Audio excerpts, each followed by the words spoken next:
जब भी दुनिया के सबसे बड़े दुश्मन देशों की बात होती है तो भारत और पाकिस्तान का नाम जरूर आता है। इन दोनों देशों के बीच कई युद्ध हो चुके हैं जिन्होंने पूरे दक्षिण एशिया का इतिहास बदल दिया। साल 1947 में ब्रिटिश शासन समाप्त हुआ और भारत का विभाजन हुआ।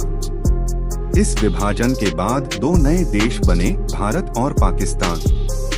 लेकिन इसी समय कश्मीर को लेकर विवाद शुरू हो गया, जो आज तक पूरी तरह खत्म नहीं हुआ है। कश्मीर के कारण भारत और पाकिस्तान के बीच पहला युद्ध 1947 में शुरू हुआ। इस युद्ध में दोनों देशों की सेनाओं ने जमकर लड़ाई की। आखिरकार युद्ध के बाद कश्मीर दो हिस्सों में बंट गया, एक हिस्सा भारत के पास और दूसरा पाकिस्तान के पास चला गया। इसके बाद 1965 में दोनों देशों के बीच फिर से बड़ा युद्ध छिड़ गया। इस युद्ध में टैंक, हवाई हमले और भारी हथियारों का इस्तेमाल किया गया। कई दिनों तक चली इस भयंकर लड़ाई के बाद अंत में शांति समझौते के जरिए युद्ध समाप्त हुआ। फिर 1971 में भारत और पाकिस्तान के बीच सबसे बड़ा युद्ध हुआ। यह युद्ध पूर्वी पाकिस्तान में शुरू हुआ, जहां लोग आजादी की मांग कर रहे थे।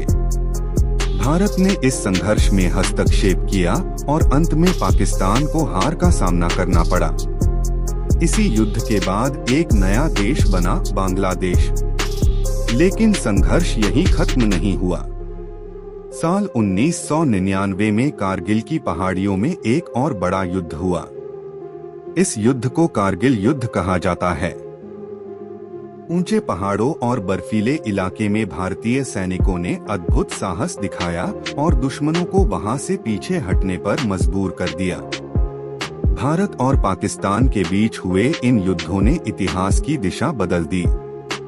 इन संघर्षों में हजारों सैनिकों ने अपने देश के लिए बलिदान दिया। आज भी दोनों देशों के बीच तनाव बना रहता है, लेकिन दुनिया को उम्मीद है कि भविष्य में शांति और स्थिरता कायम होगी। यह कहानी सिर्फ युद्ध की नहीं है,